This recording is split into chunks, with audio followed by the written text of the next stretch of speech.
You saw me gleaming, black and ripe underneath the sun's shadow, my body bursting, waiting to be plucked, to be peeled and savored, to absorb your flavor, to be your favor. And you craved me, possessive. You made me feel wanted. You sang me seduction, told me urban fairy tales, promised to be the root of a new mythology. You aroused my queen dreams, midday fantasies of you crowning and pillaging me vulnerable. You wooed me as if I were pretty, precious, delicate, as if you could ever be resisted, and I might be indecisive, as if you didn't know. I'd whimper in the rhythmic waves of your love rhetoric, pant and plead at high noon, and croon at the thought of you inside of me, inflating, swelling, metaphysically, analyzing sun signs and tea leaves, and never thought of asking if you might hurt me. Never thought to predict you, lover, would transition to enemy, but I'm not psychic. Too pragmatic to be intuitive, too optimistic to be careful. I was high on romance, addicted to your stance on gender and politics, your intellectual swag, the books sitting on the edge of your bed, the ones we deconstruct the moment our spaceship would land. And you had me handstanding, backflipping, contorting into a person I never thought I would be. You wrapped your fingers in my hair, blissed, your intoxication nudged away self-preservation. I gave in so easily. You cased my body as if it were the gates to heaven. Hands-on and proactive, you left me hard-ridden and back-broken, worked me like my climax would exude redemption, orchestrated baptisms deep inside my cunt, fucked me so religiously, wings emerged from in between my shoulder bones.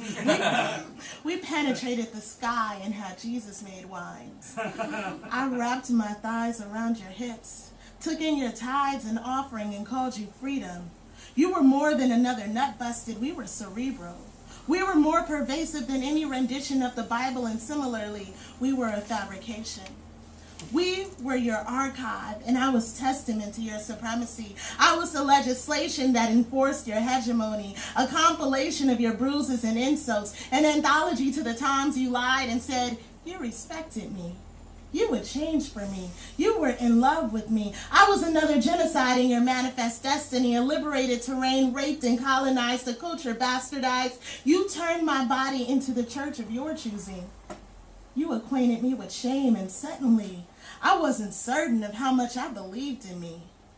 Halfway through our journey, I learned to hate me more than you did. I granted you full permission to disperse punishment for my greatest sin existence. I forgot my backbone, my native tongue, my goddess. I forgot what love was and quivered no resistance. I tossed aside heritage, stripped slow my dignity, and slid in between your lips, pathetic. I was wet.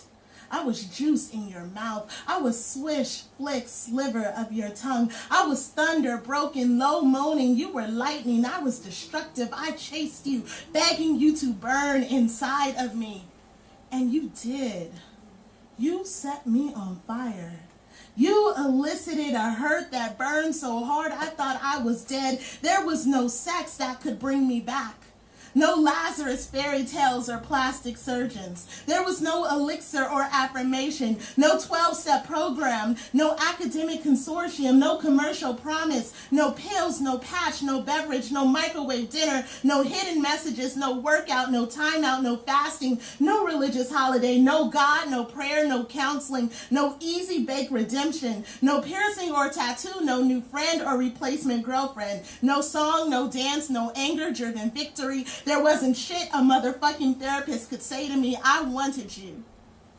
I wanted you to love me. Hell, pimp me, hurt me, fuck me, just touch me. Any way I could keep you, I was willing to bleed me. Until I got too weak to keep bleeding. And then I realized there was only me. There was only me. The woman I had hidden beneath your touch, the black sunshine your bling and gleam had eclipsed. I spoke myself and my voice was unrecognizable. My scent more mercury than human. I licked my finger and I tasted foreign, like nobody, like I had nobody. I tasted like nothing, like invisible, undocumented, like destruction and absence. I was the abyss you intended. I was the anti-me. I became anti-me, and Lord have mercy. Suddenly, I was missing me, craving me, needing me. My voyage shifted, and I started chasing me.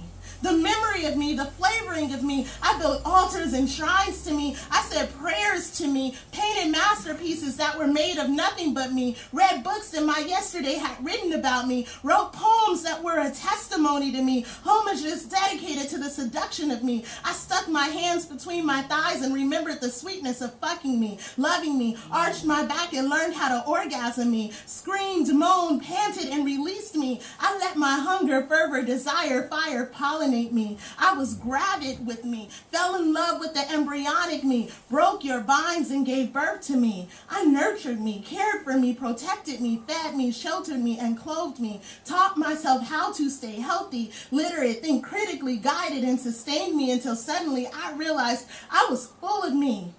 I was spiritually in love with me. I grew so much that there was no longer any room for you because finally I was complete. I was completely and entirely me. Thank you.